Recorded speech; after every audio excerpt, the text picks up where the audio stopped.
Welcome to Our Girl Relationships. We talk about the problems people face in their day to day lives. Let's start with the video. I have a pretty typical situation with my entitled in laws. I met my husband at the workplace I was interning at when I was around 21. It was his dad's company, and him being a fresh graduate, too. He had an intern level job at the company as well, and so did I. We met there, and being the only two interns, we immediately became friends. It was a new city for me, and his dad's company was a well known one. This internship was a huge opportunity for me because it was going to open the doors to a lot more opportunities for me. I knew it was the same case for my now husband. I mean, even though I knew since the start about his dad owning the company, it was pretty obvious to me that his family seemed like the type to make their children work hard for their success, and I had guessed that right. Except for one thing, and that was the fact that this only applied to one out of their two children. Well, I continued to hang out with Victor, my husband, throughout the entirety of the 6 month internship, and by the end of the 4 months, we confessed to each other our attraction towards each other and began dating a few dates after. Everything was amazing. I was doing great at my internship. I mean, I had been told so by Victor's dad himself, who had expressed his satisfaction in my work on numerous occasions. So you guys could only imagine the reaction that his dad had to the news of us dating. He was ecstatic. It was like he sounded even more excited that Victor and I both combined when he asked me out. I felt so lucky. It was like I felt like one of those girls in some fan fictions who had won it all, but of course, my world was soon going to come crashing down. It all started when our internships got over and we both got permanent jobs at places different from each other. We continued dating, seeing each other, and although Victor's mom knew we were dating, we hadn't met in real life. Whenever I suggested Victor that we make plans to do so, he would tell me he wanted to wait because his mom was apparently pretty strict.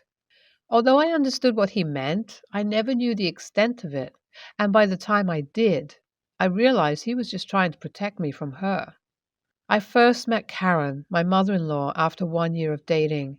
It was at Christmas dinner, and oh boy, I still cringe thinking about how messy it was. But on our first meeting itself, I realized what kind of person she was. And I knew if I wanted to get married to my dream man, I would have to tolerate a couple of idiots. And oh boy, his family were filled with it. After meeting the very judgmental, entitled Karen, who made it clear to me that she didn't approve of me because of my class, I met my dear sister in law, Jessica. I couldn't meet her on Christmas Day itself because she was out on some girls' trip.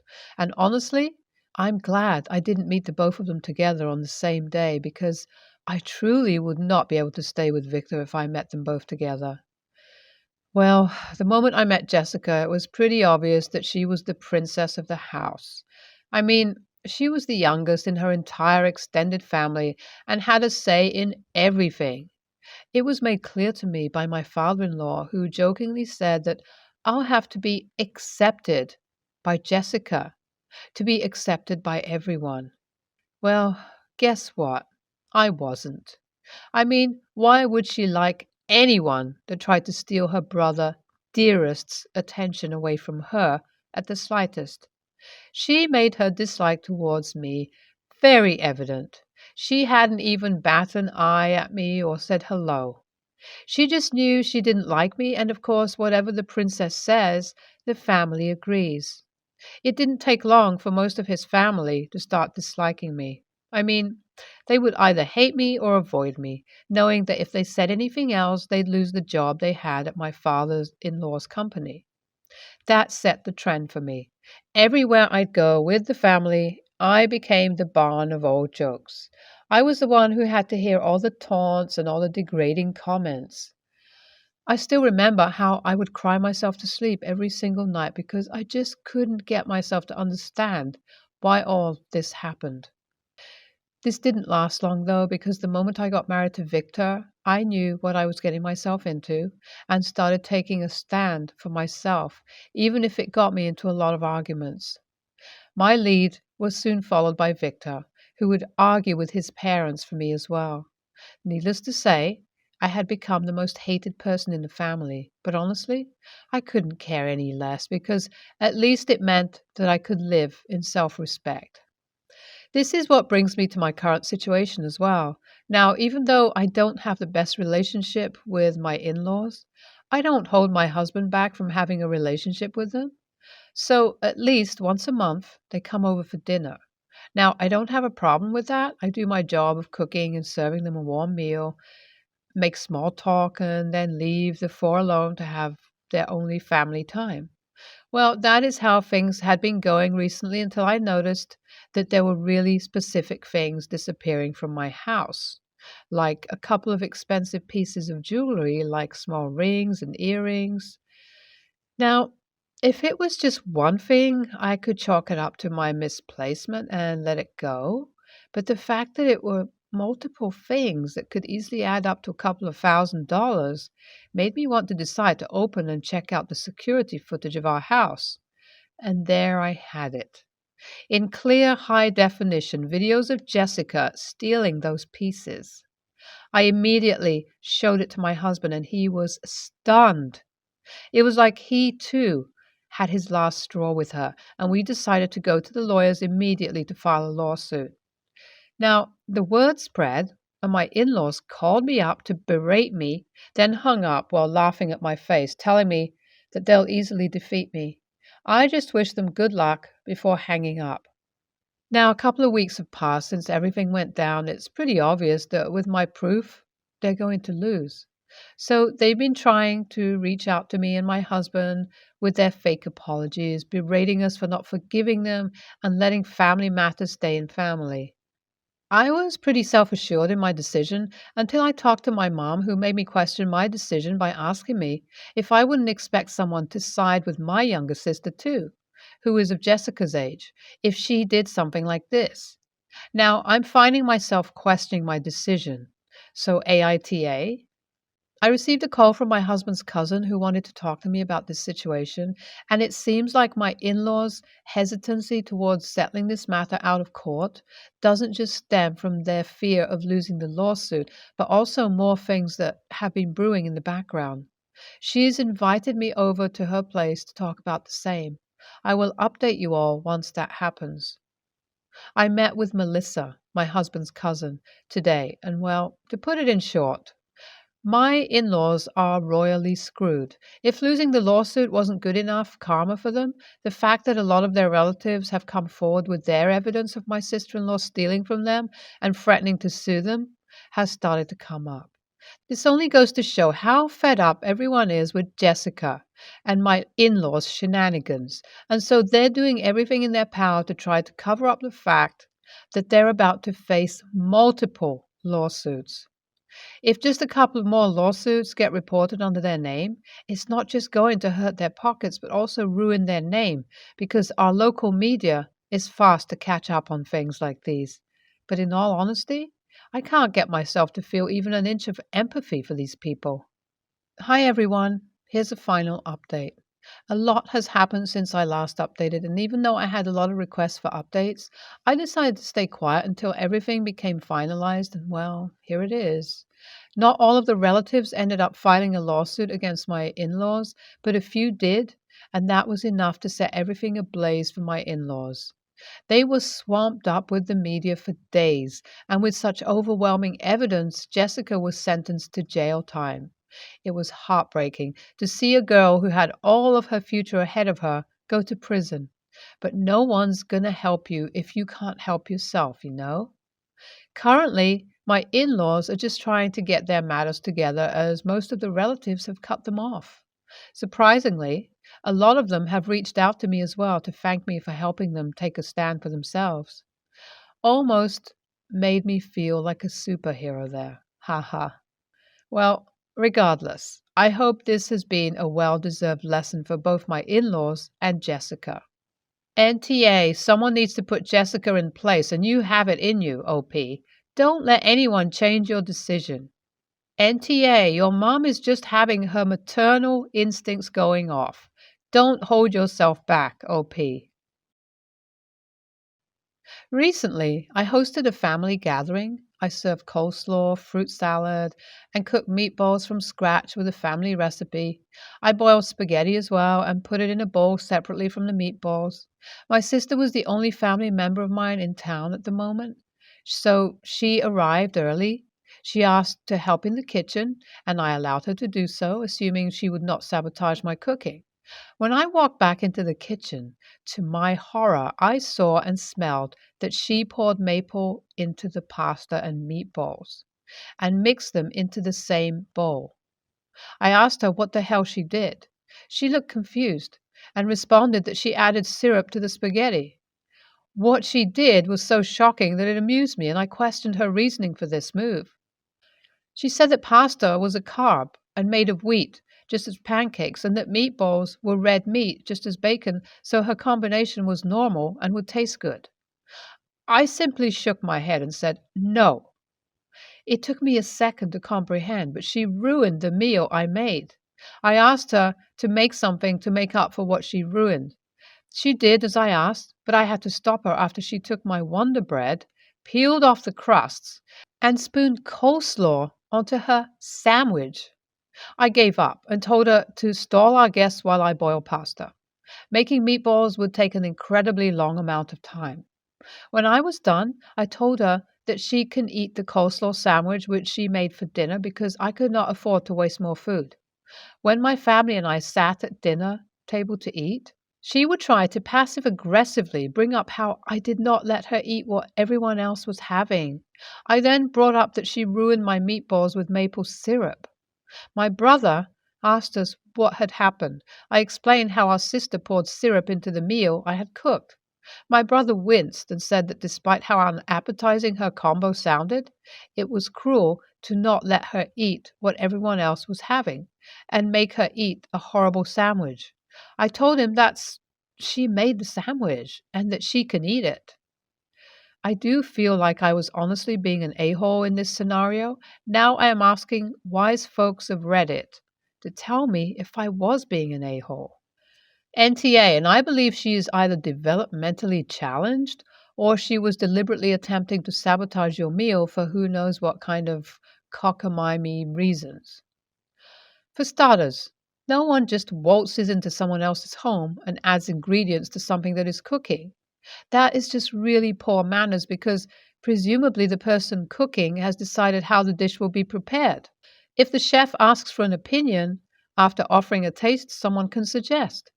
Your sister isn't even smart enough to understand that bacon isn't soaked in maple syrup, but it is used as part of the curing process because cured meat generally has a small amount of sweet stuff added as part of the cure, as do lots of barbecue rubs. But spaghetti and meatballs is a dish that has its own flavor profile, and maple syrup isn't part of that. NTA, even if she thinks that's a good combo, WTF, she didn't consult you despite you having made and paid for it all. She doesn't get to make unilateral decisions for everyone eating. Has she ever put syrup on pasta with meatballs before? I just don't even get what she was thinking. It's not like that's a regular thing people do, and she has to have known that. My ex, 32 female, is a wreck of a human being, and unfortunately, I have two daughters with her that I share 50-50 custody with. She has crippling anxiety and depression. While I know that they impact her daily life, I believe she uses them as an excuse to be lazy as well. There are many reasons why I believe this, but when we were together, I noticed that she would always allow her anxiety and depression to hold her back from doing things she did not want to do. Yet, when something she wanted to do came around, she never had any issues. Whether or not her issues are as bad as she claims, co parenting with her has been a nightmare. It's one thing if she wants to use her conditions as a crutch in her own life, but she constantly uses them to ignore our kids. Both our daughters have expressed to me that they can never talk with their mom about anything serious. If they want to do anything that mom does not want to do, depression and anxiety suddenly boil to the surface right before they do it. However, when mom wants to do anything, it has never been an issue. Yesterday, I got a call from my daughters. Their mom was supposed to pick them up from after school clubs, but had not shown up for nearly an hour. It's a 14-mile journey to their mom's house from their school, and the school buses no longer run when the club gets out. Their mom is supposed to pick them up, and she had not been picking up her calls and ignored every text. I had to leave work early and take them to my house where they stayed until my ex finally answered our call at 7 p.m. She claimed she was having an incredibly rough day, had not slept the night before, and only got to sleep at noon. The excuse of depression and anxiety came up again, and she said she knew I would pick them up, so she put her phone on mute and went to bed. I lost it. I told her that her disabilities do not excuse her from being a terrible mother and a lazy piece of shit. I won't get into what I fully said to her after that here, but she was crying by the time I finished. I told her that I would also be taking her back to court to contest custody because I will not be allowing something like this to happen again. My daughters are still with me right now, and when I asked my ex if she wanted them back for the rest of her week, she simply did not respond. I've already sent over the documents to my lawyer, but when I told my mom the full story, she got incredibly mad at me. She claims that I was way out of line and that the entire situation was made 100 times worse by me. I also got an incredibly hostile text from my ex's sister telling me that my ex completely broke down and has not been able to function since yesterday. Now I'm wondering if I truly went overboard. NTA, this is a child protection issue. Your daughters are being neglected because of their mother's medical issues. If it was physical health causing her not to be able to care for them properly, you wouldn't even need to ask this question. Your ex needs serious help. The best you can do is support her with that, but your daughters deserve a stable environment where they know they're going to be looked after. I work in mental health, and one of the first things we're taught is child protection. If an adult is incapable of doing that, intervention is needed. It's tough and emotionally difficult for those around people with poor mental health, but you're not wrong for what you said. Support your ex to get help. Do this to show your kids you're still supporting her and also to help them understand she needs help and love while she gets herself together.